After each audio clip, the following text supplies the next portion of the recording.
Alors, il est porté à votre connaissance une note d'information relative à la mise à disposition des agents de la ville d'Orange auprès de la communauté de communes des Pays Réunis d'Orange. Vous avez été destinataire de la liste des dernières décisions prises par le président et le bureau sur délégation du conseil. Y a-t-il des remarques? Non, pas de remarques.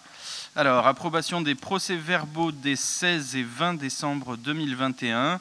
Vous avez été destinataire des procès-verbaux sommaires de la séance des 16 et 20 décembre 2021. Y a-t-il des remarques? Non, pas de remarques. Nous pouvons donc passer au... Alors, avant de passer au premier point à l'ordre du jour, je rappelle que le service juridique m'informe que si en fin de séance, afin que vous soyez bien tous destinataires sur vos tablettes des documents qu'on reçoit à l'Interco, de leur laisser vos tablettes en fin de séance. Comme ça, vous serez tous destinataires par tablette des dossiers qu'on traite. Alors, dossier numéro 1... Ah, pardon. Merci, Quentin. Alors, on les vote d'un bloc ou l'un après l'autre? L'un après l'autre? Alors, approbation des PV du 16 décembre 2021. On va voter.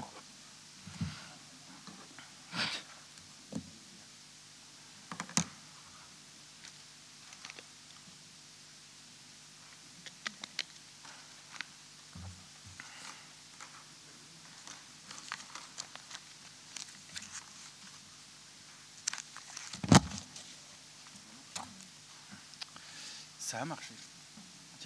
Tu as un pouvoir aussi.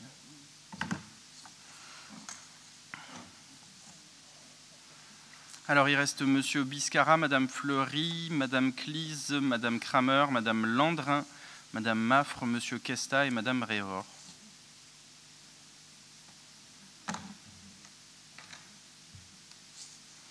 Madame Fleury, ça fonctionne pas? Alors, appuyez sur le OK qui est juste en dessus du 1. Et normalement, vous devriez voir un OK en haut à droite de votre petite télécommande. Non.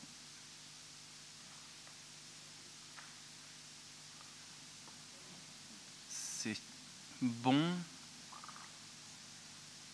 Et Mesdames Clise, Kramer et Maffre ne sont pas là? On clôture l'urne? Bon. Allez, c'est bon. Ah ben non, ça n'a pas marché. Alors, 38 votants, 35 votes, 35 exprimés, 35 pour, 3 non votés. Le dossier est adopté, je vous en remercie. Donc le PV du 20 décembre, pareil, on procède au vote.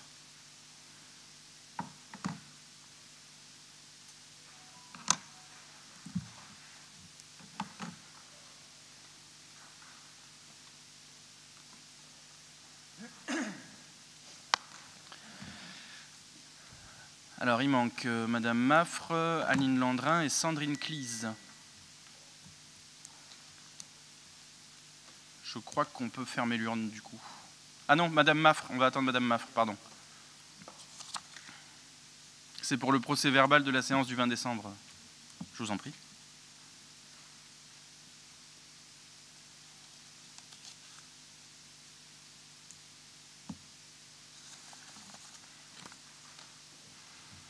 C'est parfait. Alors, 38 votants, 36 votes, 36 exprimés, 36 pour. Le dossier est adopté à l'unanimité. Je vous en remercie.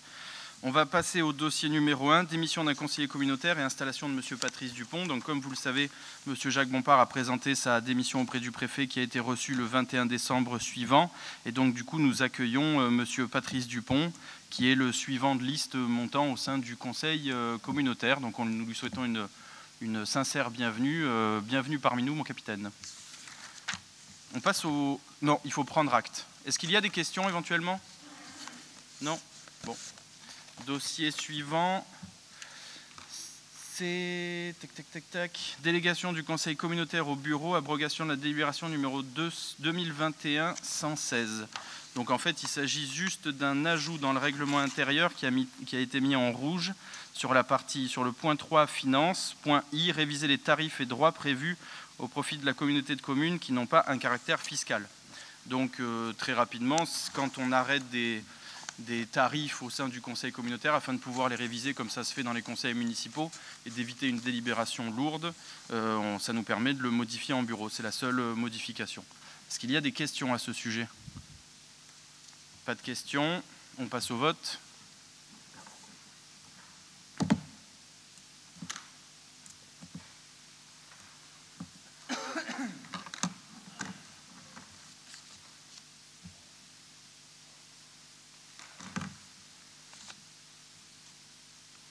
Il manque Monsieur Biscara, Madame Normani et Madame Maffre.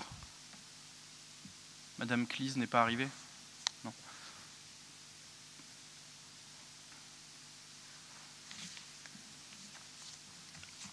Monsieur Biscara, Madame Maffre. Madame Maffre, du coup.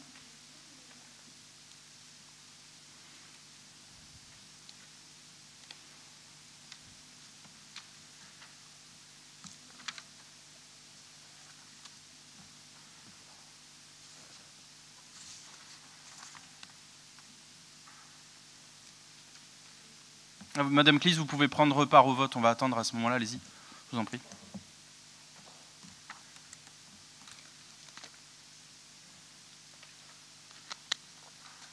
Alors, il s'agit pour Madame Clise, il s'agit de la délégation du bureau du Conseil communautaire au bureau.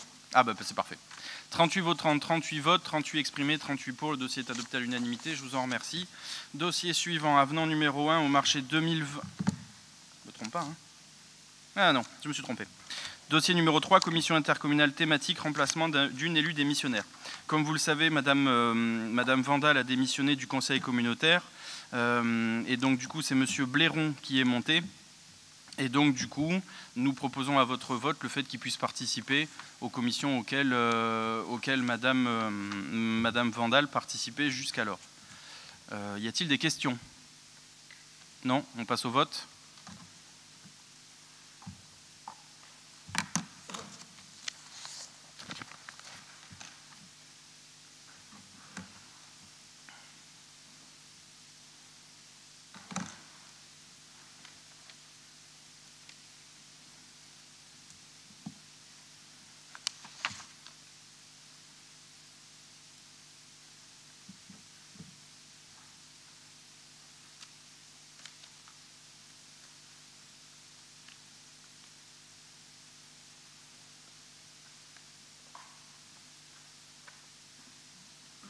Pardon, excusez-moi. Alors, 38 votants, 38 votes, 38 exprimés, 38 pour. Le dossier est adopté à l'unanimité. Je vous remercie. Dossier numéro 4, avenant numéro 1 au marché 2020-44, fourniture et acheminement d'électricité et services complémentaires, lot 1, éclairage public. Donc, comme vous le savez, il y a eu une renégociation du marché. La crise actuelle d'une ampleur sans précédent sur les marchés de l'énergie s'est traduite par une hausse des prix de plus de 500% en moins d'un an. Il nous est donc proposé un avenant pour le mois de décembre 2021 et l'année 2022. Nous avons donc fait appel à notre cabinet de conseil en énergie. Il a émis un avis favorable sur le prix avantageux proposé pour décembre 2021 et 2022. Donc il vous est demandé de conclure un avenant avec la Société Électricité de Provence du 1er décembre 2021 au 31 décembre 2022 et d'approuver l'augmentation tarifaire suivante. Prix spot du 4 au 31 décembre 2021 correspondant au prix en vigueur sur le marché Day-Ahead d'Epex Spot pour la consommation du client, majoré des seuls frais d'accès à ce marché, 0,15 € par mégawattheure. Un prix de 136,23 € par mégawattheure pour les C5 base HP-HC et un prix de 108,63 mégawattheure pour les C5 éclairage public. Et d'autoriser le président à signer tous les actes afférents à cette décision, à la présente délibération. Y a-t-il des questions? Non, on passe au vote.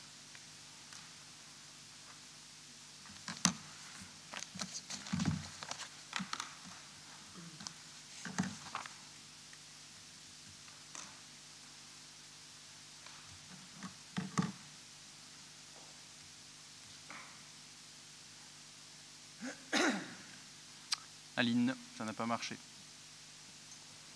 Voilà. Alors, 38 votants, 30 votes, 30 exprimés, 30 pour et 8 abstentions. Le dossier est adopté, je vous en remercie. Dossier suivant, mise en vente d'un véhicule type benne à ordures ménagères sur le site de vente aux enchères Agorastore. Donc, comme vous le savez, on vend une de nos bennes à ordures ménagères. C'est estimé à 160 000 €. Et donc, il vous est demandé de nous donner l'autorisation de le mettre en vente sur le site Agorastore au plus offrant et d'autoriser le président à signer tous les actes afférents à la présente délibération. Y a-t-il des questions? Non, pas de questions, on passe au vote.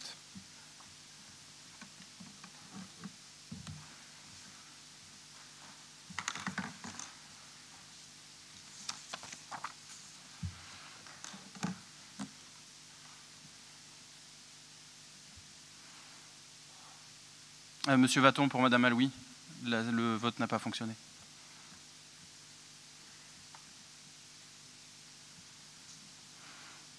Et c'est bon. Alors, 38 votants, 38 votes, 31 exprimés, 31 pour, 7 abstentions. Le dossier est adopté, je vous en remercie. Et dossier suivant, Monsieur Nicolas Paget.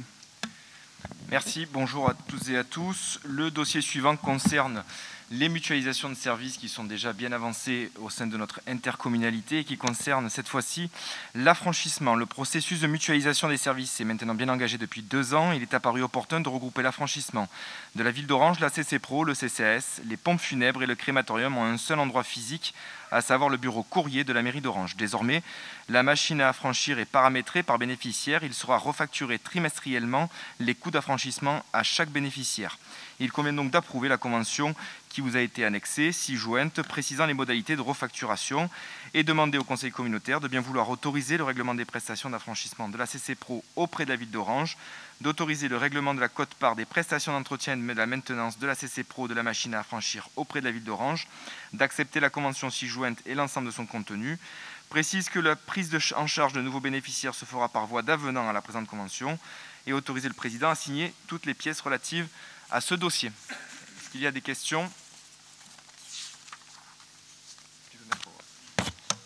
On passe au vote.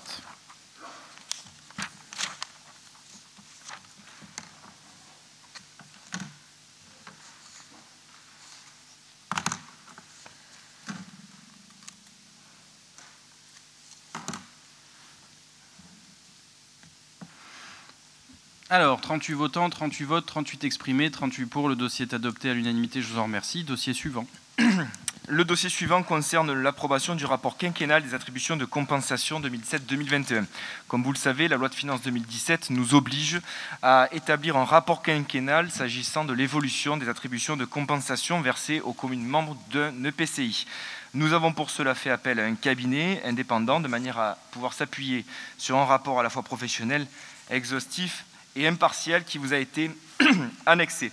Je vous en livre donc quelques éléments sur le contenu et je vous propose d'ores et déjà de passer à la page 9 qui est la page de départ de construction du pacte financier de 2016 où il a été fait état à la fois des recettes de chacune des communes où à l'époque bien évidemment on intégrait Sorgues et Bédarrides ainsi que le coût de gestion de chacune de ces communes.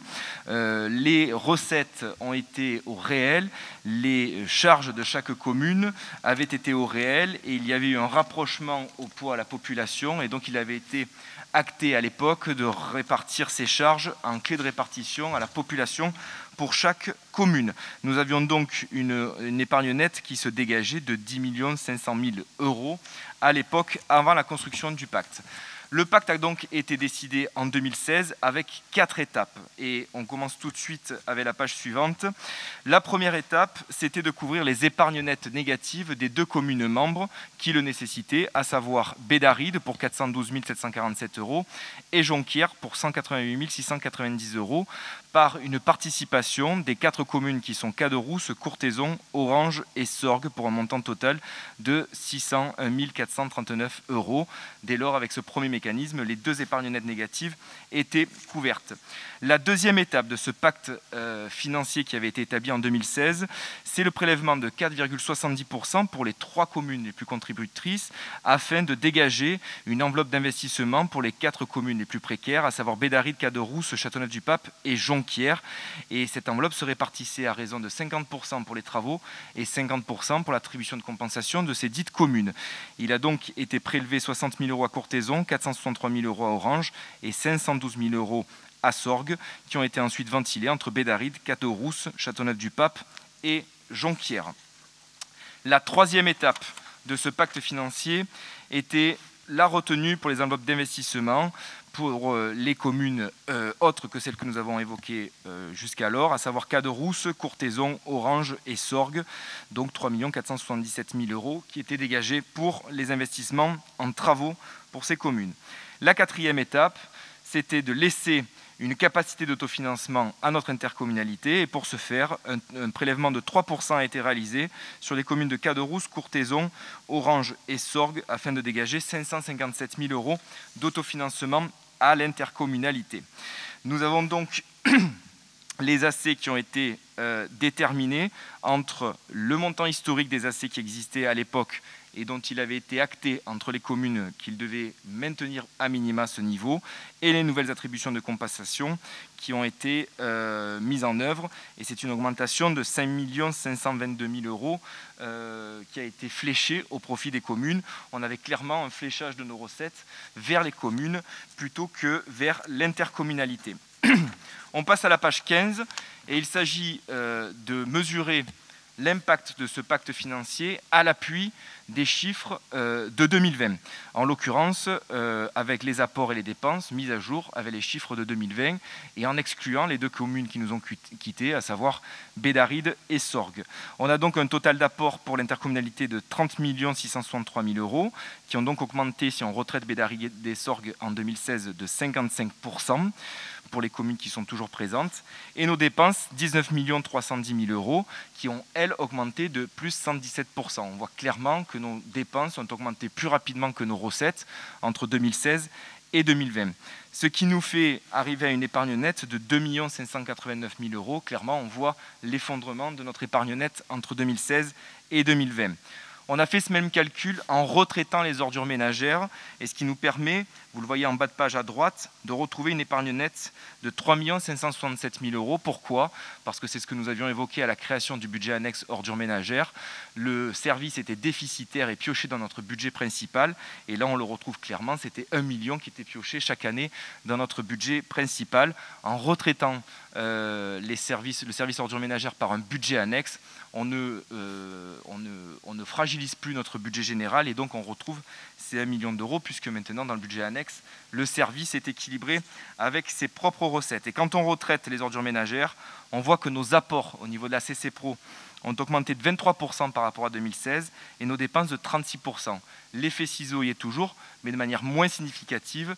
C'est dire que le service ordures ménagères pesait sensiblement sur notre budget général. À l'appui de ça, à partir de la page 17, on commence à appliquer les 4 étapes de notre pacte financier, avec la première étape, couvrir l'épargne nette négative des communes si tel est le cas. C'est le cas donc pour Jonquière avec la couverture de 475 000 € par un prélèvement sur Caderousse de 37 000 €, sur Courthézon de 54 000 € et sur Orange de 383 000 €, ce qui fait que nous couvrons l'épargne nette de cette commune. L'étape 2, c'est le prélèvement de 4,70% pour donner des capacités d'investissement aux 2 communes les plus précaires, Châteauneuf-du-Pape et Jonquière. Donc c'est un prélèvement pour Caderousse de 43 000 €, un prélèvement sur Courthézon de 63 000 € et un prélèvement sur Orange de 445 000 € qui se répartissent ensuite entre Châteauneuf-du-Pape et Jonquière. La troisième étape, c'est les enveloppes travaux pour ces 3 communes, Caderousse, Courthézon et Orange. Et la quatrième étape, c'est donc le prélèvement de 3% pour laisser une capacité d'autofinancement à la CC Pro, Caderousse, Courthézon et Orange. Et là, vous remarquerez que nous laissons donc une capacité d'autofinancement de 265 000 € et non plus de 500 et quelques mille euros, tel que ça avait été le cas en 2016, puisque Sorgues n'est plus contributeur. Nous arrivons à la page suivante, qui nous indique le niveau des attributions de compensation telles qu'elles devraient être aujourd'hui si on appliquait le pacte financier aux chiffres de 2020, c'est-à-dire que nous aurions un solde d'attribution de compensation à 8 635 700 € au lieu de 8 763 748 €, ce qui représenterait donc une économie pour la CC Pro de 128 000 €, mais dans le détail, vous noterez que c'est surtout une reventilation entre les communes, puisque Caderousse aurait une attribution de compensation qui diminuerait. A contrario, Châteauneuf-du-Pape aurait également une attribution de compensation qui diminuerait. Courthézon, une augmentation de son attribution de compensation. Jonquière, une diminution et une augmentation pour Orange. Et c'est ce qui arrive effectivement en conclusion, où vous le retrouvez en dernière page, page 22, sur la situation du recalcul de nos attributions de compensation avec les chiffres 2020. Voilà pour la présentation du rapport. Si vous avez des questions, je me tiens à votre pleine et entière disposition. Merci beaucoup Nicolas. Y a-t-il des questions ? Oui, s'il vous plaît. Monsieur Brunet, je vous en prie. voudrais qu'on revienne, s'il vous plaît, à la page 9, sur cette fameuse clé de répartition, pour être sûr que j'ai bien compris. En 2014, en fait, il a été chiffré le coût de gestion au réel par des dépenses au chapitre 11, 12, 65 et l'annuité de la dette, ce qui fait qu'on avait un réel sur les dépenses, sur les charges de 2014. Les recettes étaient aussi connues. Donc on pouvait en déduire l'épargne nette et la richesse du territoire.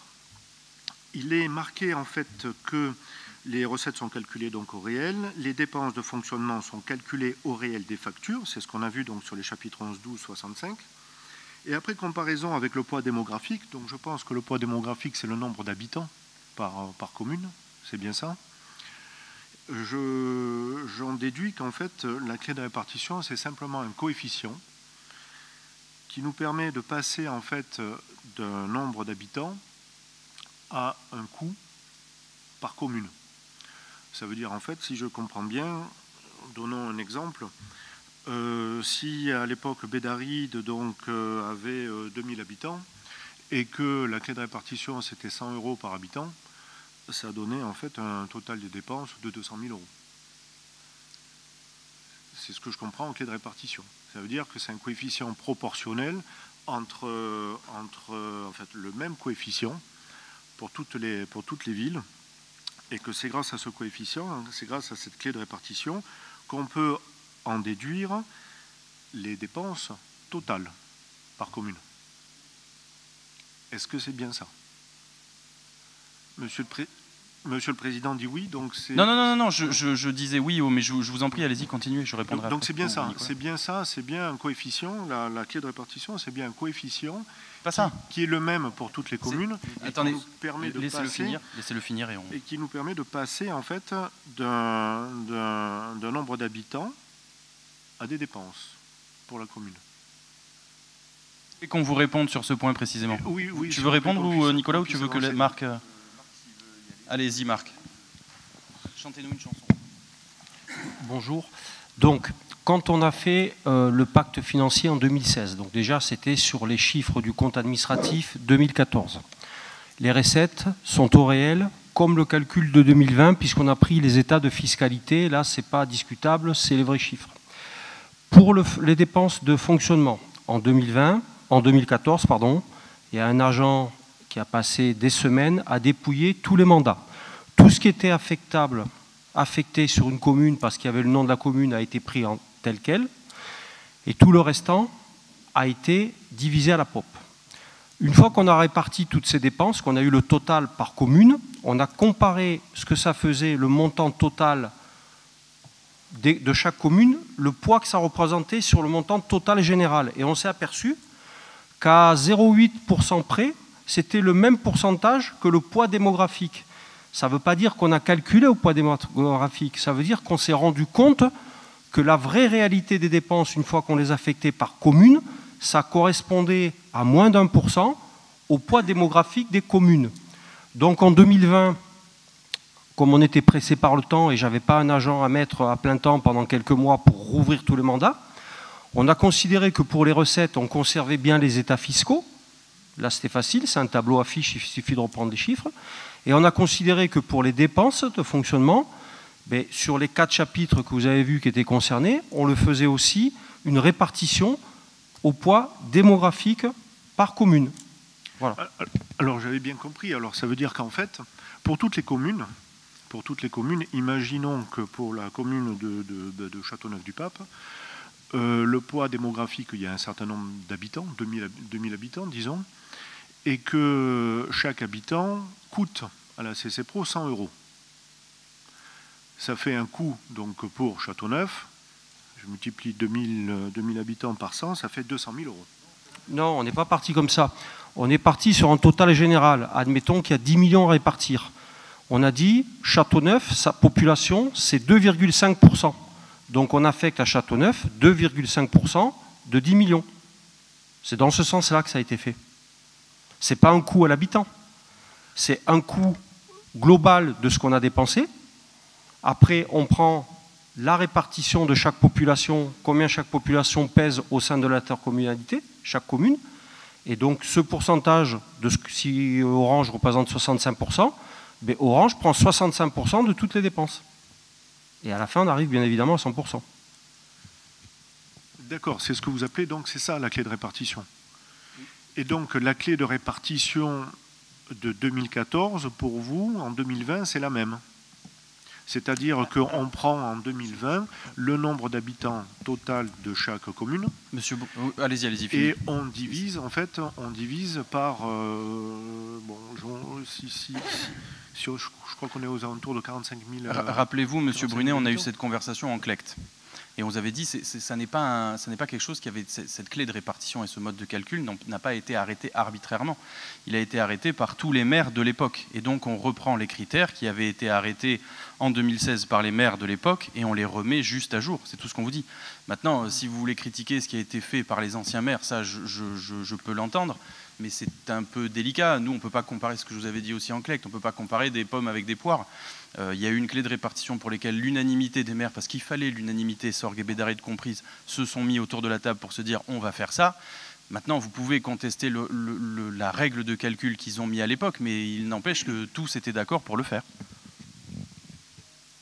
Pardon, je ne conteste pas ce qui a été fait à l'époque. J'essaie simplement de bien comprendre, parce que lors de la CLECT, ça a été un petit peu rapide et j'ai plutôt tendance à ruminer les chiffres par la suite et être sûr d'avoir bien compris, parce que j'attache beaucoup d'importance sur cette compréhension. Donc je ne remets pas en question ce qui a été défini en 2016. Des modes de calcul ont été définis en 2016. On a, si je comprends bien ce rapport, on l'a actualisé en 2020 avec les recettes qui sont connues et calculées et les dépenses qui ne le sont pas et qui sont donc par cette clé de répartition évaluées par commune. Donc je comprends bien qu'entre 2014 et 2020, on applique les mêmes méthodes et on réactualise simplement les chiffres en fonction des apports de recettes et puis des dépenses, en utilisant toujours cette clé de répartition. En plus, si je peux me permettre, M. Brunier, pour parfaire votre information, les dépenses d'investissement sont suivies par commune. Les dépenses de fonctionnement ne sont pas suivies par commune. Pourquoi ? Parce que les dépenses de fonctionnement, c'est trop générique. Quand vous allez acheter 2 camions de sable, comment voulez-vous qu'on sache qui va à Châteauneuf, combien vont ailleurs, etc. Donc quand vous multipliez ça par les sacs de ciment, la quincaillerie, l'électricité, le gaz, etc., c'est trop complexe. Il faudrait mettre partout, dans tous les postes, des mécanismes. Et alors là, on pourrait discuter pendant des heures. Est-ce qu'on le fait à la POP? Est-ce qu'on le fait à ci? Est-ce qu'on le fait à ça? Donc comme disait le Président, on a retenu la même clé de répartition que 2016 pour avoir vraiment quelque chose de comparable. Est-ce qu'il y a d'autres questions? Oui, Madame Normani, je vous en prie. Oui, bonjour à tous. Alors, moi, j'irai plus loin que M. Brunet parce que je crois que c'est assez clair dans le rapport. Vous avez, page 9, la méthode de calcul qui est énoncée comme quoi les recettes sont calculées au réel et les dépenses sont calculées selon une clé de répartition de la population. Donc ça, c'est clairement annoncé. Et page 15, le rapport rappelle que cette méthode de calcul pour les nouvelles AC 2020 sont faites selon la même méthode que le pacte financier et fiscal de 2016, donc les mêmes clés de répartition. Or, moi j'ai fait le calcul du coup, donc si l'on calcule la répartition des dépenses en fonction de la population des différentes communes, on ne tombe pas du tout sur les mêmes résultats que les chiffres présentés dans le tableau page 16. Alors je prends par exemple le cas de Rousse, la première commune.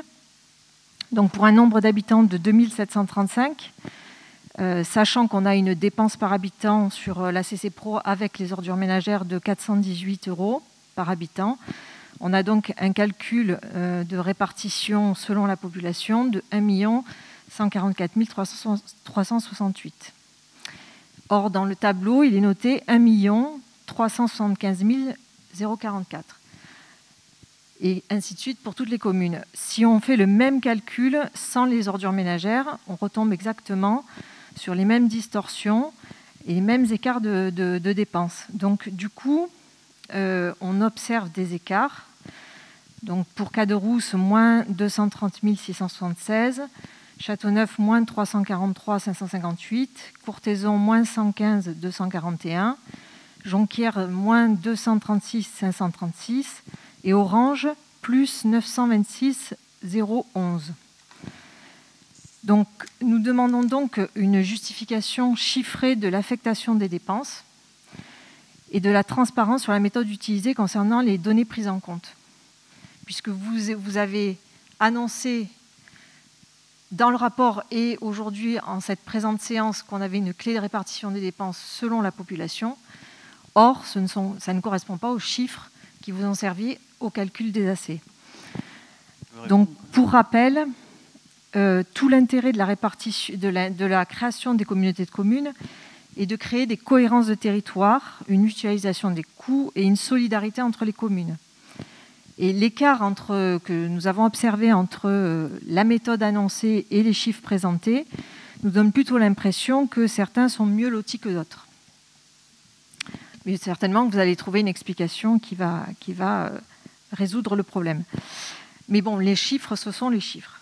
De manière plus générale, la volonté affichée du cabinet du président de ne pas transmettre les informations que nous avons demandées, et ce à maintes et maintes reprises, ne nous invite pas à la confiance. Vous comprenez que quand on voit que vous annoncez des choses et que vous écrivez autre chose, on est vraiment dans la défiance totale. Donc, nous, ce que nous vous demandons, c'est que transparence, clarté et cohérence vis-à-vis des élus et des habitants soient respectées, car elles sont indispensables à la construction d'un vrai projet de territoire et au jeu des synergies.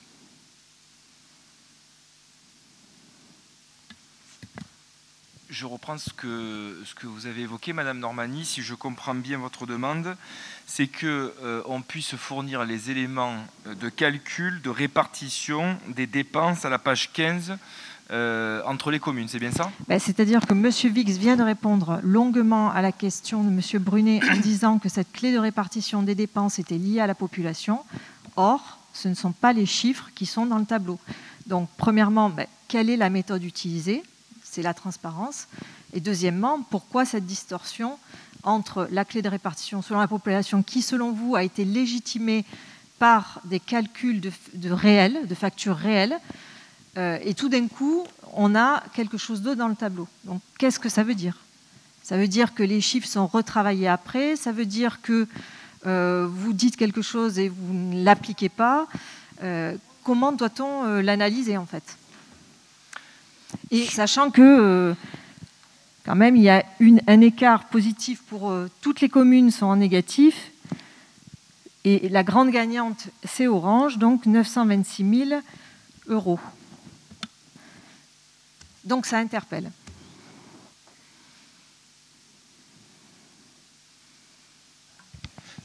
Tout ça, c'est un petit peu du calcul. Moi, je vous avoue que je ne suis pas comptable. Je n'ai pas fait les calculs. Je vous mets à l'aise, hein, Madame Normani. On a pris un cabinet extérieur, justement parce qu'on savait que c'était un dossier sensible et qu'on s'était dit, si c'est le service finance de la ville / Interco qui le fait, on va nous suspecter de trahir les calculs. Donc, on a ouvert nos comptes clairement à un cabinet dont vous avez le rapport en annexe, qui est le cabinet Finance Consult, et qui a fait ces calculs. Peut-être y a-t-il des erreurs, à mon avis, elles vont quand même être à la marge, parce que l'esprit de cette interco, contrairement à ce qui a pu être dit ça ou là dans la presse, c'est une intercommunalité qui repose énormément sur la solidarité entre les communes. On le voit, il y a des communes qui sont structurellement déficitaires. Alors, M. Brunet a tâché de nous dire un peu en clecte que c'était parce qu'il y avait eu beaucoup d'habitants récemment à Jonquière. Je le contesterai parce que je vous dis, les ratios qui ont été pris à l'instant T, moins 5 ou 6 ans, sont les mêmes que ceux qui sont repris à l'instant T. Bon, donc ça, ce n'est pas nous qui avons fait les calculs, et s'il y a des erreurs, bon, on pourra bien les vérifier, il n'y a pas de difficulté. Encore une fois, je vous dis, je suis assez à l'aise, c'est pas moi qui ai fait les calculs. J'aimerais quand même attirer votre attention sur un certain nombre de choses, parce que c'est bien qu'on veuille faire un projet de territoire, mais encore faut-il nous dégager des marges de manœuvre. Quand Sorgues et Bédaride, quel est l'esprit? Parce que moi, je ne peux pas vous parler, ou je peux vous parler un peu chiffres, mais c'est un petit peu pas forcément ça qui nous intéresse. Moi, je peux vous parler de l'esprit et du travail qui a été fait. Quand Sorgues et Bédaride, avant de partir, se mettent d'accord, tout le monde, toutes les communes se mettent d'accord sur un pacte financier qui reposait énormément sur la solidarité des communes. Et les deux communes les plus contributrices étaient Sorgues et Orange. et assez massivement, justement pour permettre aux autres communes qui n'avaient pas de ressources financières propres, j'allais dire, de pouvoir tout de même investir par le biais des attributions de compensation. Je vais prendre un exemple de quelqu'un que j'affectionne beaucoup et pour qui j'ai énormément de respect, qui est Claude Avril, qui par exemple, du fait de son foncier, ne peut pas avoir de zone commerciale ou d'activité économique. Est-ce que pour autant, on doit l'empêcher de faire de l'investissement? Non. Non, et je pense qu'on sera tous d'accord pour dire non. Bon, parce qu'il nous apporte autre chose. Châteauneuf ne nous apporte peut-être pas de la richesse à proprement parler financière pour l'Interco, mais elle nous apporte un prestige, elle nous apporte un savoir-faire, elle nous apporte l'éclat mondial des vignerons, elle nous apporte un maire exceptionnel et extraordinaire, comme mes autres collègues maires, hein, je tiens à le dire, mais elle ne peut pas apporter de finances. Bon, donc les communes qui, entre guillemets, étaient débitrices dans l'entrée de l'Interco, non seulement on a comblé leur déficit, mais en plus on leur a offert une enveloppe d'attribution de compensation qui leur permettent d'investir. Donc je ne suis pas sûr, Sorgues et Bédaride étant partis, c'est Orange essentiellement et Courthézon qui payent. Donc si vous, in fine, vous trouvez que c'est nous qui gagnons, je vous le dis très franchement, non. Non, comptablement, non, nous ne gagnons pas. Quand bien même il y aurait une erreur de 5 000, 10 000, 100 000 euros, non, je vous le dis très clairement, Orange ne gagne pas. Cette Interco repose, je le répète, sur la solidarité. Je vais refaire quand même un petit historique. Mon prédécesseur, Alain Milon, reposait la plupart de ses investissements sur l'emprunt sans les flécher à destination des communes. Ce qui a créé d'ailleurs ce brouhaha et ce marasme qu'il a fallu faire, parce qu'un chat n'y retrouverait pas ses petits, quand il a fallu qu'on calcule à notre arrivée les attributions de compensation. Bon. Sur ce point, Sorgues et Bédaride décident de partir. Et donc on perd 47 ou 45% de nos recettes fiscales, parce qu'effectivement, Sorgues était très riche. Grand bien leur face. Mais sauf que quand ils sont partis, le représentant de l'État dans le Vaucluse aurait dû prendre un arrêté pour remettre nos attributions de compensation, parce que la loi lui permet, à zéro, voire même à zéro au réel, plus qu'au réel, puisqu'il y a des communes qui sont débitrices et des communes qui sont contributrices, et nous permettre de faire un véritable système de péréquation, mais à la majorité simple, pas à l'unanimité, parce qu'à l'unanimité, une commune qui est débitrice, mécaniquement, ne va pas vouloir qu'un jour ou l'autre, on lui révise ses attributions de compensation à la baisse. Pourtant, c'est Orange qui paye, et Courthézon, qui payons pour les communes qui sont dans des situations financières qui sont plus délicates. Bon, ça n'a pas été fait par le préfet, et on nous a même attribué à Orange une dette qui avait été contractée par l'Interco. Alain Rochebonne avait contesté cet arrêté. On a gagné il y a peu de temps avant Noël, mais le problème c'est que le tribunal n'est pas allé assez loin et a enjoint le préfet à reprendre un arrêté, mais sans donner les contours de cet arrêté.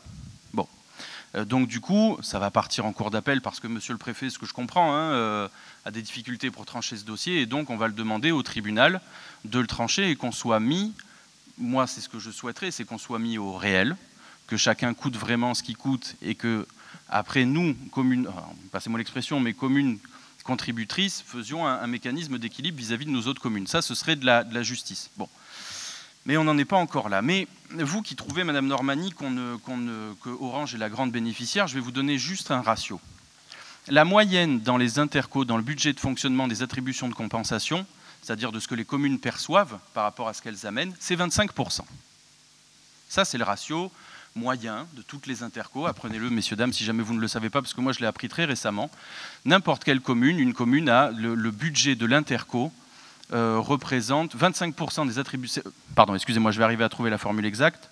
Les attributions de compensation à destination des communes représentent 25% du budget de fonctionnement. Savez-vous, mesdames et messieurs, chers collègues, quel est le volume des attributions de compensation au sein de la CCPRO? 46%. Donc, qu'on vienne me dire aujourd'hui que Courthézon et Orange et Caderousse, et que surtout Orange, parce que c'est Orange qui est visé une fois encore, on soit les grandes gagnantes de cette interco, non, c'est faux. Et il n'y a pas de difficulté, d'ailleurs moi je suis très content qu'on puisse investir dans les communes voisines. mais on ne peut pas dire que Orange est la grande gagnante de cette intercommunalité. Non, c'est la très grande contributrice, les Orangeois sont les très grands contributeurs, et je leur en sais gré parce que c'est ça qui permet qu'on puisse encore investir sur ce territoire, mais il n'empêche qu'il y a encore des zones pendantes, et notamment cette dette que nous a laissée Sorgues et Bédaride avant de partir, qu'elle n'a toujours pas réglée, et qui est sur notre dos, et que malheureusement les autorités de l'État n'ont pas décidé à la retransmettre, soit à Sorgues ou à Bédaride, comme elles le souhaitent, ou à la CCSC si elles le préfèrent. J'ajouterai quand même que moi je ne suis pas pour la vie forcée dans les intercos. Je pense qu'il peut y avoir une mésintelligence. Je suis pour que ça se passe du mieux dans le meilleur des mondes, mais je pense qu'il peut y avoir des mésintelligences. J'aimerais qu'il n'y ait pas d'interaction politique, mais je serais un peu dadaïste de penser que ça n'est pas le cas. Il y a des interactions politiques dans les intercos, et donc je suis pour qu'une commune qui souhaite quitter une interco quitte l'interco sans aucune difficulté. Je tiens à ce que ce soit très clair. Si une commune ne se sent pas bien au sein de la CCPRO, elle a tout loisir de partir, je pourrais le comprendre entièrement. Pour reprendre un exemple quand même dans ce genre de situation, Sorgues et Bédaride sont partis. Vous l'avez vu, Bédaride avait une attribution de compensation positive avant de partir. Elle était sensiblement déficitaire, de 500 000 € de mémoire, quelque chose comme ça, mais on pourvoyait quand même à ses fonds. L'Interco, Sorgues, Orange, Courthézon pourvoyait à lui permettre d'avoir une attribution de compensation. Sachez, mesdames et messieurs, chers collègues, qu'en partant, Bédaride est passé d'une attribution de compensation positive au sein du pays d'Orange à une attribution de compensation négative au sein de la CCSC. C'est-à-dire que chaque année, elle crache au bassinet de la CCSC parce qu'elle coûte plus que ce qu'elle rapporte. Ce qui explique peut-être pourquoi certaines communes qui voulaient partir il y a 2 ans ne sont pas parties. Parce que justement, la solidarité dans les autres intercommunalités n'est pas aussi forte que ce qu'elle est au sein de la CCPRO, et qu'à l'inverse des autres communes que je ne citerai pas, eh bien, à Orange, la solidarité n'est pas un vain mot. Est-ce que j'ai répondu à vos questions? Oui, Madame Normani. Non, vous n'avez pas répondu à mes questions parce que vous avez éludé en disant que c'était une erreur. Une erreur de 1 million, pour moi, ce n'est pas une erreur, puisque l'écart, par exemple, entre, si on cumule Jonquière et Caderousse, qui est en négatif, et Orange en positif, on a un écart de 1 million dans la répartition. Donc, ça ne me semble pas être une paille. Et donc, je trouve ça grave, en fait, de présenter un rapport qui n'est pas en cohérence et qui n'est pas transparent. Et je trouve encore plus grave que vous accusiez le cabinet indépendant qui a fourni ce rapport. Ça voudrait dire que vous ne vérifiez pas ce qu'un cabinet extérieur vous fournit. Je trouve ça extrêmement grave. Comment pourrions-nous avoir confiance? Merci, monsieur le directeur. Mais oui, mais c'est écrit, excusez-moi. C'est écrit, il y a le million qui vous manque, il est sur l'enlèvement des ordures ménagères. On passe de 7,2 à 6,2. Si mais c'est pas grave. Si vous voulez, j'ai fait les calculs. Non, mais alors moi, à ce moment-là, je vous invite à ouvrir un cabinet de conseil. Peut-être on prendra même vos conseils, mais il faudra démissionner avant. Ça, il n'y a pas de difficulté. Je ne jette pas du tout l'opprobre sur le calcul. Je vous fais part du fait, très honnête, que je ne suis pas un expert comptable et que je n'ai pas la compétence pour contrôler à ce niveau-là. Donc je vous ai dit qu'on allait faire vérifier. Je veux bien que vous mettiez là aussi de la mauvaise foi, vous vouliez m'imputer de la mauvaise foi là où même je vous fais preuve de, très concrètement, du fait que je n'ai pas le magistère pour critiquer à ce niveau de détail. On le fera vérifier. Il est tout à fait possible que ça ait passé entre les mailles de nos filets.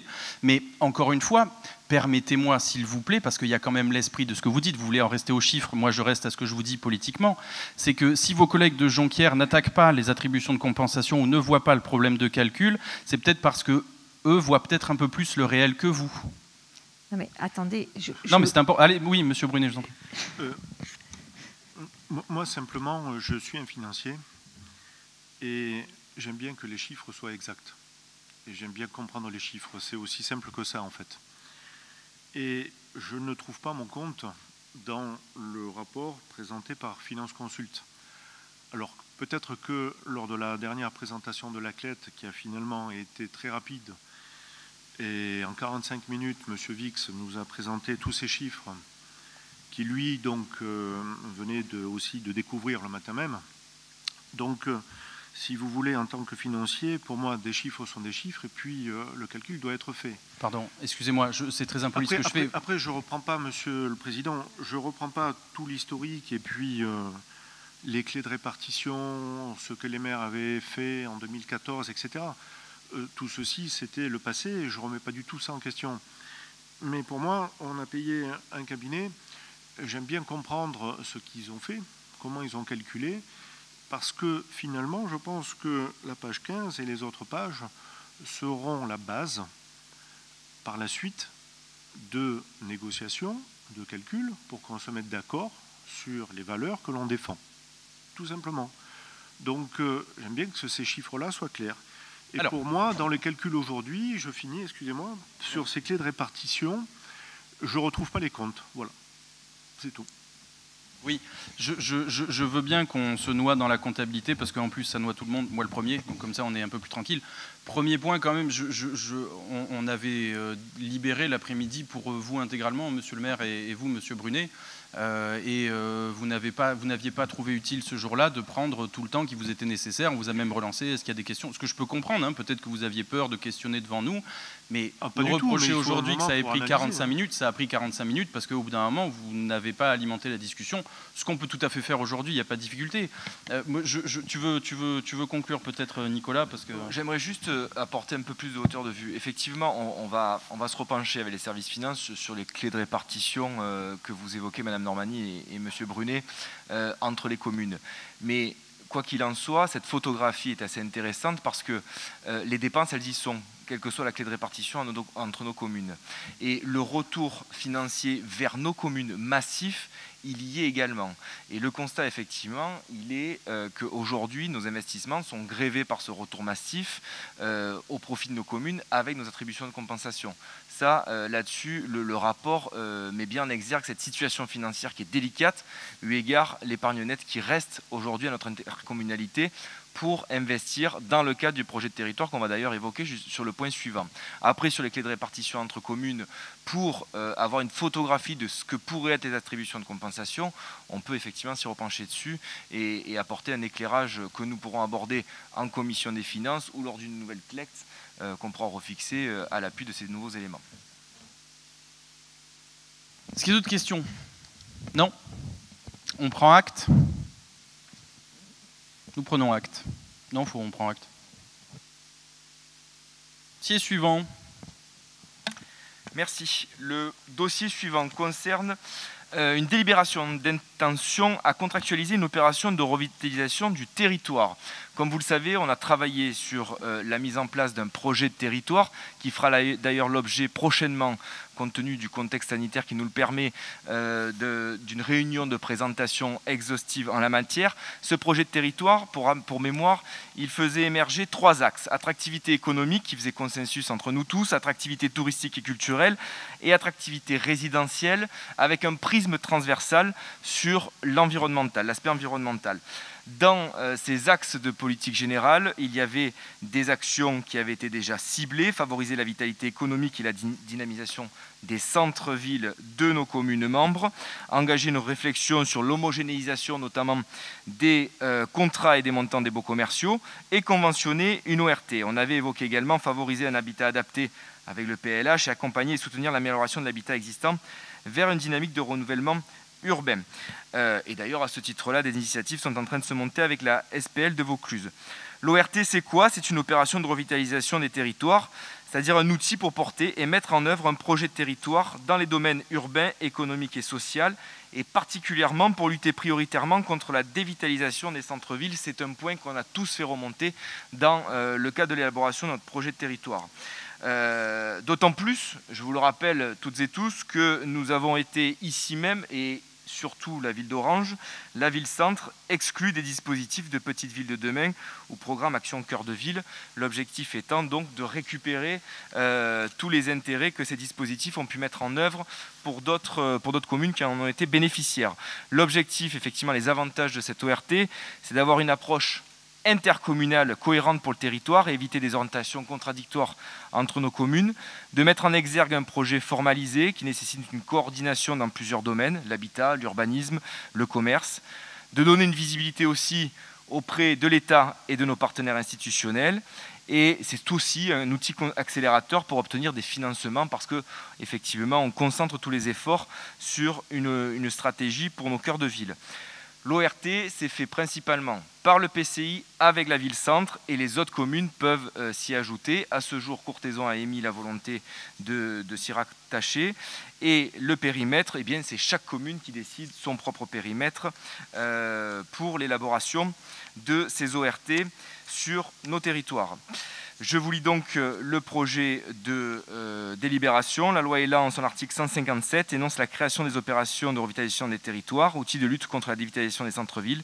L'ORT vise une requalification globale des centralités en combinant les approches liées à la rénovation du parc de logement, à la modernisation des locaux commerciaux et plus globalement à la requalification du cadre urbain. Le tout dans une perspective de mixité, d'innovation et de développement durable pour créer un cadre de vie attractif propice au développement à long terme du territoire. Ce dispositif de redynamisation des centres-villes se matérialise par une convention signée entre l'État et ses EPCI, la ville-centre, ainsi que le cas échéant d'autres communes membres volontaires, de même que toute personne publique susceptible de prendre part au projet de revitalisation. Ça peut être le département, ça peut être la région, ça peut être la société publique locale de Vaucluse, ça peut être le PF, etc. L'ORT confère aux communes membres intéressées de nouveaux droits juridiques et fiscaux afin de renforcer cette attractivité, favoriser la réhabilitation de l'habitat et mieux maîtriser le foncier. Il nous est donc demandé d'acter la volonté de la communauté de communes du Pays Réuni d'Orange d'instaurer une opération de revitalisation du territoire et d'autoriser le président à signer tous les actes afférents à la présente délibération. Est-ce que vous avez des questions? Pas de questions? On passe au vote? Oui, Madame Maffre, pardon, excusez-moi. Oui, excusez-moi, vous m'entendez? Oui. Oui, simplement concernant l'ORT, je voudrais savoir si j'ai bien compris que la ville d'Orange travaillait là-dessus, que Courthézon rejoignait. Est-ce qu'on est dans l'instant T ou bien est-ce que les autres communes de la CCPERO pourront se raccrocher à la locomotive? Alors le dispositif de l'ORT est aujourd'hui est progressivement présenté à toutes les communes.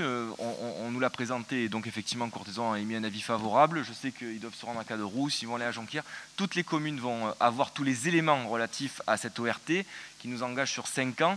Mais dans tous les cas, dans toute la durée de vie de l'ORT, des avenants peuvent être faits pour qu'une commune puisse rejoindre ce dispositif. Merci. On passe au vote?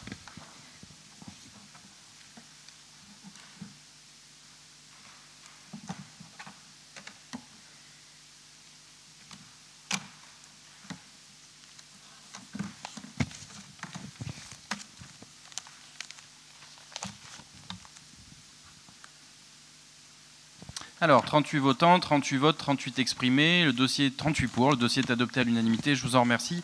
Dossier suivant, Xavier Marcot. Oui, Président. Donc, il s'agit donc de la participation au projet de mutualisation du tri des emballages ménagers et des papiers graphiques sur le bassin rhodanien. Donc l'obligation est faite par la loi des transitions énergétiques pour la croissance verte aux collectivités locales en charge de la gestion des déchets et de mettre en place l'extension des consignes de tri à l'ensemble des emballages plastiques, les pots, les barquettes, les films, avant fin 2022. À ce jour, on constate l'absence d'équipements capables d'opérer le tri en extension sur le territoire rhodanien, tel qu'il est défini dans le plan régional de prévention et de gestion des déchets. Il est donc nécessaire pour les collectivités du bassin rhodanien, compétentes en la matière de traitement des déchets ménagers et assimilés, de détenir la maîtrise du service public de tri de la collecte sélective. D'où l'intérêt pour les collectivités de se réunir pour la réalisation d'un centre de tri des emballages ménagers papier graphique modernisé sous maîtrise d'ouvrage public. Les résultats de l'étude préalable menée en groupement de commandes, qu'on a commencé il y a 2 ans précisément, en octobre 2020. Donc, les résultats de cette étude en groupement de commandes permettent de disposer des éléments maintenant donc techniques, financiers et juridiques utiles pour définir les orientations de ce projet. La participation définitive à ce projet n'interviendra bien sûr qu'après l'approbation des statuts de la SPL, Société publique donc locale, par la CCPRO et la définition de ces engagements financiers sous réserve des conditions économiques qui seront proposées. Donc il nous est demandé de bien vouloir, dans un premier temps, acter la participation de la communauté de communes, donc la CCPRO, au projet de réalisation et exploitation d'un centre de tri modernisé des emballages ménagers sur le bassin rhodanien d'une capacité de 40 000 tonnes par an sur la commune de Vedennes, sous réserve des conditions précédemment énoncées. Deuxièmement, d'accepter le principe d'une participation au projet mutualisé sous forme d'adhésion en tant qu'actionnaire à une SPL, comme je disais tout à l'heure, qui sera donc constituée entre les collectivités parties prenantes du projet, sous réserve des conditions précédemment énoncées. Troisième point, accepter le principe de confier par contrat à la dite société publique locale la prestation de tri de la collecte sélective à compter de 2025, sous réserve des conditions précédemment énoncées. Quatrième point, accepter le principe d'une mutualisation des dépenses de transfert et de transport des emballages ménagers et des papiers entre les actionnaires de la SPL, sous réserve des conditions précédemment énoncées. Et cinquième et dernier point, dire que les modalités de la gouvernance et de fonctionnement de la SPL, ainsi que du service de tri, seront soumis à l'approbation du conseil ou comité dans un pacte d'actionnaires défini dans les statuts de la SPL. Voilà, Président. Y a-t-il des questions? Oui, Madame Normani. Oui, nous sommes bien sûr favorables à toute mutualisation et évolution dans le cadre de la gestion du tri sélectif. Mais nous nous abstiendrons sur ce dossier, manquant vraiment d'éléments, notamment sur tous les éléments financiers, dans un contexte où la taxe des ordures ménagères a été augmentée de plus de 40%. Voilà, je pense qu'il faudrait qu'on ait un peu plus de visibilité sur l'intérêt de ce projet. Comme je l'ai rappelé en fin d'année 2021, il est urgent de remettre à plat le sujet du tri sélectif en définissant vraiment une stratégie à long terme. Parce que là, une fois de plus, on a le sentiment d'une gestion vraiment d'opportunité, sans chiffrage et sans objectif. Et je refais le parallèle avec la fermeture de Delta Déchets qui n'a pas été anticipée. La gestion du tri sélectif n'a jamais été pensée dans un souci d'efficacité. Aujourd'hui, on a vraiment la décoration de ces magnifiques containers qui fleurissent sur les trottoirs d'Orange et ailleurs, qui peuvent donner l'illusion que le sujet est pris en compte, mais vraiment le dernier rapport reste accablant quant aux résultats concrets sur le tri sélectif, notamment sur Orange. Or, on peut supposer que dans ce rapport, il y aura vraiment un rapport entre la quantité fournie par la collecte de chaque commune et les coûts de transport et de traitement. Donc, une fois de plus, est-ce que l'inefficacité du tri sélectif sur Orange va pas peser sur les coûts liés à cet engagement de mutualisation? Et enfin, vous annoncez une prestation à compter de 2025. Et lors d'un précédent conseil, vous nous aviez annoncé un démarrage du projet du centre de traitement des déchets à Orange pour 2025, qui prévoit lui aussi la valorisation matière de la fraction recyclable des OMR. C'est ce que j'ai relu dans la délibération. Donc nos questions sont les suivantes. Est-ce à dire que vous abandonnez ce projet, ou est-ce à dire que ce futur centre de tri de gestion des déchets ne réalisera finalement pas de tri sélectif? Et j'en profite pour vous redemander un accès au dossier de ce projet, puisque nous l'avions demandé et nous n'avons toujours pas eu accès. Voilà. Je peux répondre, Président? Donc, Madame Normani, je vais répondre à toutes vos questions, sans faire d'amalgame, puisque vous en faites. Pour ma part, je vais essayer de décliner dans l'ordre ce que vous avez posé comme première question. Concernant ce centre de tri, on pourrait dire même, on parle de vallée rhodanienne, mais en réalité, il s'agit majoritairement des intercommunalités de Vaucluse, qui se sont groupées il y a 2 ans, sous forme d'un groupement que nous avons constitué en octobre 2020 et qui nous a permis d'étudier pour que chacune des 13 intercommunalités composant notre département, nous sommes réunis plusieurs fois exactement à Cavaillon, au MIM de Cavaillon, parce que c'est sous l'égide du CICIOTOM qui est piloté cette opération, d'accord, donc de manière à fusionner tous ensemble et donc mutualiser nos moyens. Donc tout ça, ça a été bien calculé globalement sur effectivement la ressource des différents flux de chacune des intercos. Donc on sait exactement où en est nos tonnages. On est effectivement contrôlé à chacune de nos réunions par la présence de l'ADEME. Donc c'est pas fait comme ça aux fléchettes, hein, rassurez-vous. Hein. Donc c'est très sérieux cette affaire-là. Donc on prend en compte au niveau donc, du Vaucluse nos propres emballages ménagers. On parle bien des emballages ménagers. Je ne fais pas d'amalgame avec les ordures ménagères. C'est des filières tout à fait différentes, vous le savez. Voilà. Donc, pour revenir à ce centre de tri, globalement, voici un peu les chiffres. C'est normal que vous vous interrogiez là-dessus. Actuellement, on en est sur une unité donc, qui s'installerait sur Veden, à proximité du Silomra, hein, sur un secteur dévolu. Il y avait au départ 3 endroits qui étaient potentiellement possibles. Donc, premier temps, donc Veden, deuxième temps, Cavaillon, troisième temps, Orange, c'est-à-dire sur l'écopole d'Orange. Bon, après, tous les calculs qui ont été faits par un bureau spécialisé qui s'appelle SAGE, qui est quand même le numéro 1 français en matière, justement, de cabinet pour la mise en œuvre du tri ou même des ordures ménagères. Hein, c'est un cabinet parisien bien connu, des grands groupes, comme des petits groupes familiaux d'ailleurs aussi. Donc ce sont des professionnels, donc ils nous ont vraiment calculé que l'intérêt de l'ensemble de notre territoire vauclusien, le centre de gravité était quand même plus sur Veden, donc il y a des coûts à la tonne qui ont été calculés, bien entendu, entre l'aire de Cavaillon et l'aire d'Orange et Veden. Bon, donc c'est Veden qui a été de façon collégiale retenu. Donc ça sera normalement à Veden en 2025 que ce site de tri existera. Parce que vous savez qu'actuellement, on est obligé d'aller jusqu'à Nîmes, amener nos emballages ménagers. Je pense que tous les élus le savent.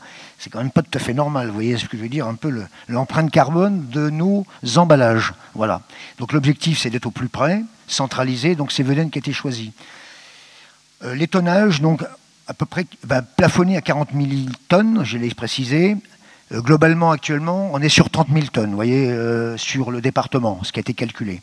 Donc on prévoit un peu plus, hein, malgré tout, parce qu'il y a aussi une courbe de population qui augmente, etc., etc.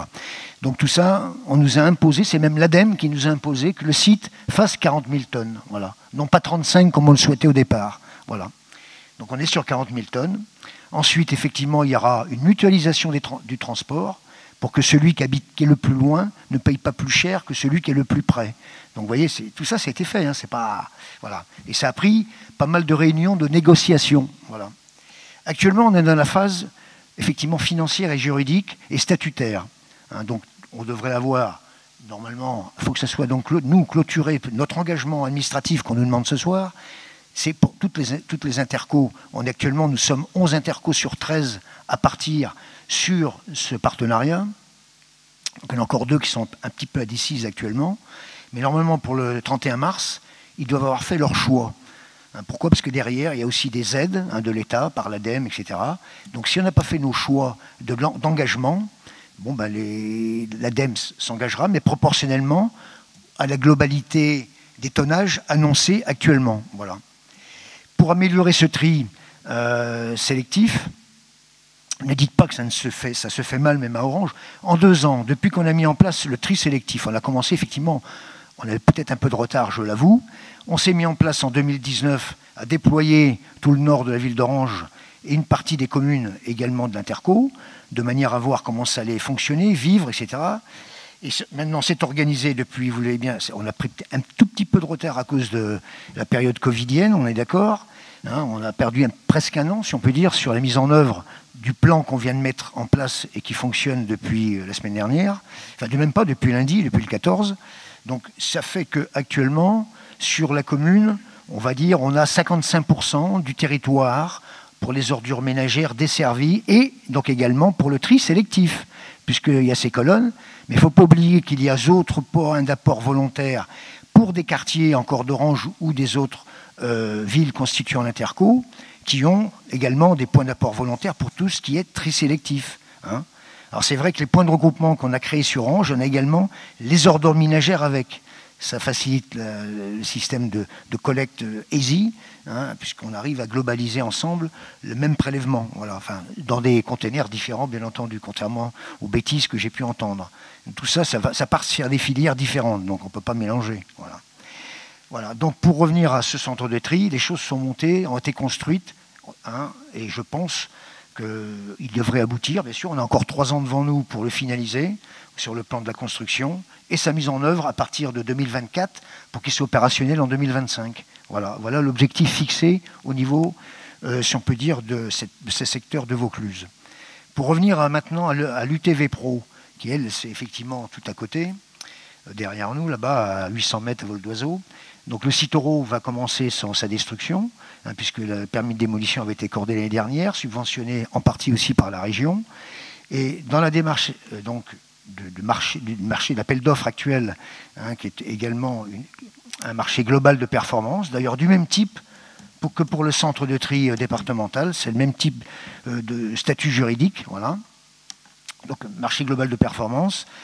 L'objectif pour nous, donc là ce sont nos ordures ménagères et pour lesquelles on aimerait bien aussi que les collectivités, au lieu d'aller à Védène continuer effectivement l'incinération, viennent vers un centre de tri d'ordures ménagères. Là on est dans le tri mécanique des ordures ménagères, parce qu'il est très bien que dans les ordures ménagères, les gens ne font pas toujours, mettent pas ce qu'il faudrait dedans, et qu'en particulier, il faut bien donc trier ces choses-là, qui n'ont pas été parties en amont vers le tri sélectif. Celles-ci, on les récupère, effectivement, pour les faire partir vers d'autres filières complémentaires du tri sélectif également. Mais il faut les sortir de nos sacs d'ordures ménagères, si on peut dire, pour imager, quoi, voilà. Donc tout ça, c'est cette usine. Donc cette usine, actuellement, dans quelques jours, donc la semaine prochaine, le marché sera clos, donc on saura à partir du mois de mars qui sera retenu réellement en groupement d'entreprises pour monter ce marché de performance. Et l'objectif étant donc en 2023, il y a une année administrative, il faut l'avouer, une année administrative 2022, une année de construction 2023, et on espère bien, peut-être même avant le centre de tri de Védène, en 2024, pouvoir démarrer cette usine à ordures ménagères, pour laquelle des intercommunalités locales, autour de chez nous, CCAOP, CCVV, sont intéressés, et voire même d'autres en face, pas très loin, il suffit de traverser le Rhône, qui seraient intéressés aussi, pour les ordures ménagères. Je parle bien, ne mélangeons pas les flux, voilà, tout simplement. Je pense avoir donné assez de détails, et je suis prêt à répondre à d'autres questions s'il le fallait, Président. Je vous remercie, Xavier, comme d'habitude, c'est parfait. Je vais essayer, parce que je suis très embêté, Madame Normani, parce que j'ai l'impression de vous répéter plusieurs fois les mêmes choses, alors je carbure pour essayer de trouver d'autres arguments, dans l'espoir sincère que vous compreniez. Parce que vous rejetez la faute. Alors déjà, j'aimerais que ça ne soit pas un conseil municipal bis d'Orange, j'y tiens, mais je n'y arrive pas avec vous, ça m'embête un peu, mais je vais essayer de le tourner autrement. J'espère que vous allez me comprendre, je vous promets, je développe des trésors de pédagogie. Vous confondez d'une part l'enlèvement des ordures ménagères et là, le dossier qui nous est présenté, les emballages ménagers. Or, les deux, comme l'a dit Xavier très brillamment, les deux sont complémentaires. Nous ne rentrons pas dans la gestion des emballages ménagers. Ça nous permet un exutoire supplémentaire sur lequel, comme vous le voyez, on est obligé de se mettre à plusieurs intercos pour arriver à trouver un exutoire. Et vous pourriez tout à fait dire à toutes les intercos, dont certaines sont de la même coloration politique que vous, elles sont en marche, et pourquoi n'avez-vous pas pris ce problème à bras-le-corps avant ? Mais même vis-à-vis des intercos qui ont la même coloration politique macronienne que vous, je ne peux pas leur jeter la pierre. Pourquoi ? Et j'espère que cet argument vous allez y adhérer, c'est que la gestion des déchets non dangereux, donc des ordures ménagères, c'était la compétence du département, jusqu'à la loi NOTRe. Donc c'était le département qui avait son schéma, et son schéma était simple, c'était le site d'enfouissement des ordures ménagères, c'est pour ça qu'on a galéré pour le faire fermer, et qu'il a fallu le renfort notamment du monde vigneron pour arriver à le faire fermer, parce que tant le département que la région étaient bien contentes, parce que, in fine, le site d'enfouissement, Orange, ne représentait que très peu d'utilisateurs de ce site d'enfouissement. On était, je le redis, on était la poubelle de la région et même des régions frontalières. Mais ça n'était pas vertueux. Bon. Puis, cette compétence a été transmise à la région. Et la région avait, elle, également la compétence des déchets dangereux également. Bon. S'il avait fallu, et je ne jetterai même pas la pierre, vous voulez que je vous dise, je ne jetterai même pas la pierre au département, aux conseils départementaux, aux conseils généraux à l'époque, ou même aux conseils régionaux, puisque je pense que c'est quelque chose, la gestion des déchets, qui est un problème de santé publique et qui est un enjeu public majeur qui devrait être pris à bras-le-corps par l'État. Pourquoi ? Parce que seul lui peut faire pression face aux grands groupes qui préfèrent ou l'enfouissement ou l'incinération. Mais au lieu de ça, quel a été, ça je vous l'ai dit et j'aimerais que ça rentre aussi, quel a été le choix de l'État ? Est-ce que sur ce quinquennat ou sur les quinquennats précédents, l'État est arrivé à faire payer aux GAFA, à Google, à Amazon, l'impôt ? Peanuts. En revanche, est-ce qu'il est arrivé à mettre un impôt supplémentaire sur les collectivités ? Oui, il appelle ça la taxe générale sur les activités polluantes, dont il a augmenté de 100% le taux. C'est-à-dire qu'il n'arrive pas à récupérer du fric auprès des Américains qui se gavent, qui nous flinguent nos centres-villes, nos commerces de proximité. Là, il n'y arrive pas. Mais quand vos copains arrivent à nous bouffer du fric sur une activité dont il devrait gérer lui-même, là, il arrive à faire péter les taux à 100%. Donc moi, je veux bien que vous répétiez une fois encore cette accusation, comme quoi Orange est le centre du problème. D'une part, non, et à tel point que c'est un problème que les intercos prennent en main, toutes les intercos, peu importe leur coloration, justement parce que l'État ne fait pas son boulot. J'aimerais vraiment que vous le compreniez. Et que ça ne devienne pas un conseil municipal bis, ça n'est pas à nous. Normalement, on ne devrait pas être en train de traiter ce problème-là. Ça devrait être l'État, comme l'ont fait les Allemands pour le coup, qui devrait gérer les flux, les exutoires et les revalorisations. À quel moment cette collectivité de le faire ? À quel moment ? On passe au vote ?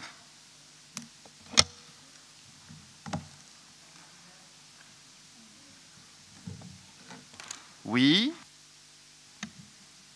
Je ne pense pas du tout être en digression sur ce sujet qui concerne l'ensemble de la communauté de communes.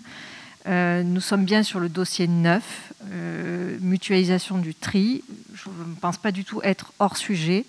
Et concernant la gestion de tout ce qui concerne les ordures ménagères, le tri sélectif en fait partie. C'est ce qui fait que ça alourdit aussi la note des ordures ménagères. Donc, je répète ce que j'ai dit. Monsieur Marco a très bien répondu à mes questions, mes interrogations concernant les futurs centres de traitement des déchets. J'aurais pensé qu'il aurait été logique, effectivement, d'ailleurs il était évoqué dans la délibération, la valorisation de la matière de fraction recyclable des OMR. J'aurais pensé que ça aurait pu être logique d'investir dans un centre de tri à proximité, vu qu'on ne crée une unité dédiée au traitement de nos déchets, de façon à pouvoir maîtriser les coûts. Maintenant, on va à nouveau être soumis à cette mutualisation et donc à des coûts qu'on ne va pas maîtriser, tout comme on ne maîtrise pas le traitement de nos ordures ménagères du fait du site de Vedène. Donc voilà, moi je pose des questions par rapport au fait que nous avons eu une augmentation de la taxe des ordures ménagères de 40%, que le sujet est quand même très tendu et je pense qu'il est important et urgent d'avoir une réflexion à très long terme sur ce sujet, qui sera un sujet forcément d'avenir, puisque la pollution et le traitement des déchets est vraiment un sujet majeur pour l'ensemble des communes, et c'est aux communes à s'occuper de ces sujets-là. Non, là, il y a... Pas l'État à gérer les traitements des déchets. Ah non, mais alors là, on n'est pas du tout d'accord. On n'est pas du tout d'accord. Non, on n'est pas du tout d'accord. Vous pouvez jeter, ça, je vous le confirme. Vous pouvez protéger vos amis mais encore une fois, je vous le dis, ils savent... Alors, c'est con, putain, vous m'écoutez pas, hein. Vous vous plaignez qu'on a une augmentation de 50% de la TOM parce qu'il a fallu qu'on équilibre juste le service. L'État nous a augmenté sa TGAP de 100%. Comprenez bien le mécanisme. Si la TGAP n'avait pas augmenté, on n'aurait pas été mécaniquement obligé, pour équilibrer le service, d'une part d'en faire un compte annexe et de le sortir. Il faut que vous le compreniez, ça. Et d'autre part, si vous, devant cette Assemblée, vous dites que l'État n'a pas les compétences, le niveau de gestion, les ingénieurs, l'intérêt, vous ne voyez pas que c'est d'intérêt public que la gestion des déchets, ce soit une cause nationale, si Emmanuel Macron est réélu, c'est à pleurer, quoi. Allez, non, allez, Monsieur Biscara, Madame Normani, il vous reste à voter. Alors, on fait une rallonge. Monsieur Vix, à votre réponse. Si vous pouvez voter. Non, pas sur ce dossier, sur celui des comptes. Allez-y. Monsieur Biscara, Madame Normani, vous votez, s'il vous plaît, ou pas?